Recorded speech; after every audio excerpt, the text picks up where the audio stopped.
So are people with ADHD lazy? Today we're talking about the biggest myths surrounding ADHD. My name is Christine and I am an ADHD coach. I work with people with ADHD to help them thrive in a neurotypical world. I hear so much from people with ADHD and then people who don't have ADHD that want to characterize either themselves or have been characterized by others as being lazy. And that is absolutely the farthest thing from the truth. Most individuals with ADHD are very motivated. They're very action-oriented people. And unfortunately, sometimes because they have trouble getting started or because they have trouble managing their productivity, it comes across as looking lazy, but it's not an intentional, I'm going to sit around and do nothing. There's usually something behind that. ADHD and laziness, I think why that label gets attached to people is that the things that are happening are misinterpreted. I think that sometimes folks are bored and so they have trouble kind of getting themselves going to do the things. I think sometimes there's some avoidance there. And so they wait forever to do something. And that whole, era of procrastination comes in and then they struggle to get it done. So people attribute that to laziness, and laziness isn't really what it is. It's avoidance. It's not knowing how to get started. It's the feeling that if I wait, I'll actually, I need that time thing and I'll do better. So there's that piece of it. It's inability sometimes to manage time. So if there's no plan, if someone doesn't have structure, because that's something that ADHD brains thrive on, structure. Unfortunately, it's very hard for people with ADHD to put structure in their life. So it's like, kind of like ADHD Stranger Things. I thrive on structure, but I don't know. It's really hard to put it in there, right? So you got these two different pieces, and that looks like, being lazy. And it's not laziness, it's a lack of structure. If you gave someone structure, they'd be like, bada bing, bada boom, I got all these things done. But if they get up on their day off and they don't already have a plan, they may find that all of a sudden they've been scrolling on their phones for, 5 hours, and that time is just gone. And they're going to feel bad about it. Someone who's lazy could care less that they've just spent all of that time. But for someone with ADHD, they're going to be like, oh my gosh, where did the day go? How did that happen? How have I done this? Oh, I'm so embarrassed. I took the day off and I'm not going to, right? That starts going through your head. That is the difference between someone with ADHD and someone who's just plain lazy and doesn't want to do anything. ADHD folks want to do the things. They just don't know how to put it all together to actually get the things started and get them done. Is in a way, it's a little bit of both, right? Some people are born being able to have that discipline. Folks with ADHD, that idea of discipline and doing the things over and over again, it's not part of their brain makeup, and it doesn't work the same way. So, right, it's like there's a psychologist, Dr. Ross Green, and he works with students, so younger kids. And his big mantra is kids will do well if they can. So So if they're not doing well, it's not like on purpose. It's not, they're not choosing to do that. They don't have the skills needed. And I think that's the same thing with that idea of discipline, right? No student really, when you think about it and you think about human nature, students, young kids don't get up and say, wow, I want to go into school today and get yelled at 47 times for not staying in my seat. No, nobody thinks that, right? That's not their plan. That's not their intention. However, they don't have the skills. They don't have the knowledge of what can they do to stay in their seat. It's their nature to pop out. It's that ADHD. They can't do it. They're still going to get in trouble 47 times, but they don't want that. So I think that that's that idea of the discipline, right? People with ADHD would love to have that discipline. They don't know how to put it in for themselves. And it's different. And people will say then, well, just get a planner. Just get a planner and write all that stuff down and it'll work. And, I have clients that will say to me, if I could just get a planner and use that and make it work, my life would be so much different, but I can't. And that's the piece that I think is different, it's not that people don't want to be disciplined or they don't.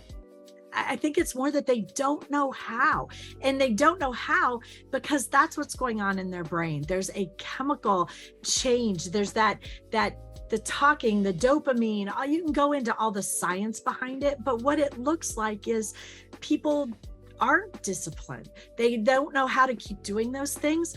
But the cool thing is most people want to, right? Nobody wants to show up late every time they have an appointment or every day for work. They don't want that, right? But they don't know how to get it. But the very cool thing is, and that's one of the things that coaching helps with amazingly, is we can work together to figure out ways and strategies, different ways of doing things that can help someone be on time all the time.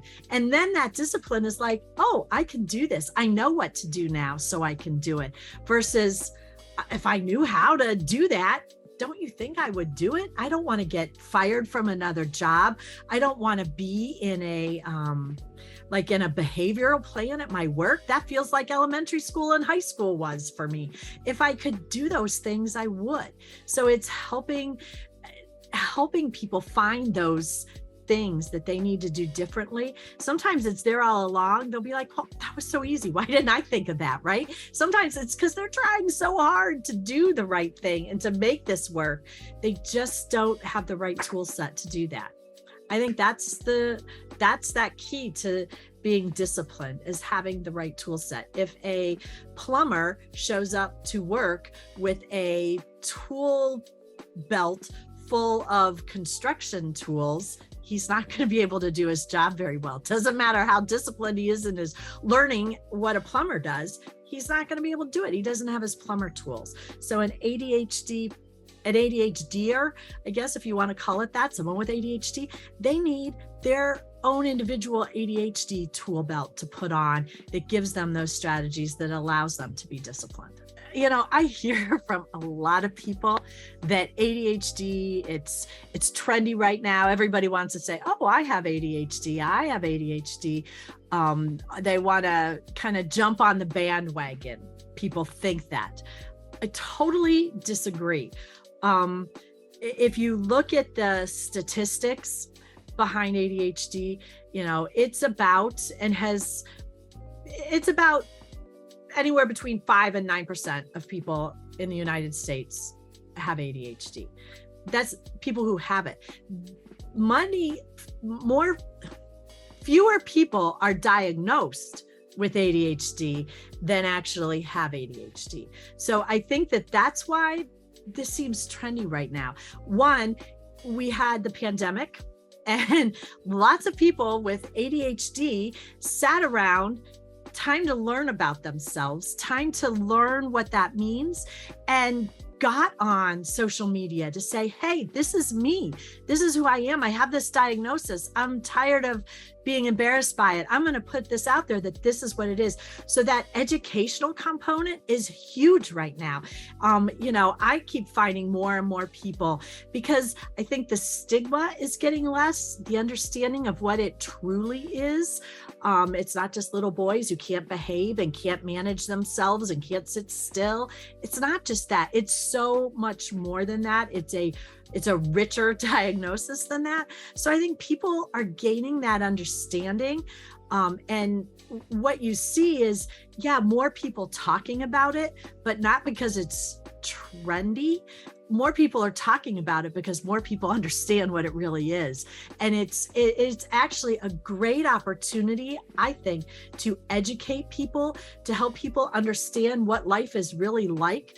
We talk about masking and how sometimes women will, and girls in college and all that, will hide behind all these things to be perfect, but yet their mental health is struggling because they have ADHD and they maybe just learned this, or they don't know it yet.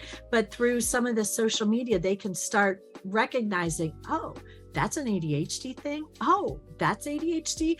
I think it's a great opportunity for people to receive the diagnosis they need, to understand their brains so they can do something about it.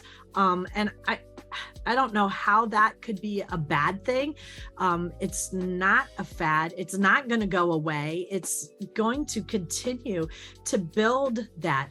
There's so much knowledge about, other disorders, dyslexia. There's so much more information about dyslexia. There's more information out in the world now about diabetes. Nobody says, oh, is that a trend? Is that a fad? Well, it might be a trend, actually. So is ADHD. It's a trend that's trending upward because of that better education and better knowledge. Diabetes, same way. People are understanding more and more what's happening and how our current lifestyles are affecting that. And I think that's what is happening with ADHD. Our current lifestyle, on the go, constantly changing direction, changing careers, all of that. Some of that's beneficial to ADHD folks. Some of it is actually, technology can be great, but it can also suck people in. People who are looking for quick dopamine hits, that quick, mood booster, all those things. Technology does that in spades for people with ADHD. So I think that there's so much going on in our world right now that's just bringing ADHD and what's really out there to light, that it might seem trendy, it might seem like a fad, but I think what is happening is, kind of to switch that word, is it's trending. It's allowing people to understand who they are and their brains, and that's okay, because a lot of people with ADHD do amazing things. And so letting that come out is huge. And I think in the past it's been hidden. People haven't wanted to let that be known for various reasons, because you were like that boy in elementary school who always got in trouble, right? So now that we know more, we can do more and be more. To kind of, I think that's co-opting somebody else's slogan, but I think that that's an important thing to do, to think about with ADHD. Thank you so much for watching. You've got some videos popping up on the screen, so if you want to keep learning more, go ahead and click on those. Subscribe to my channel for additional content, and I will see you next time. Thanks.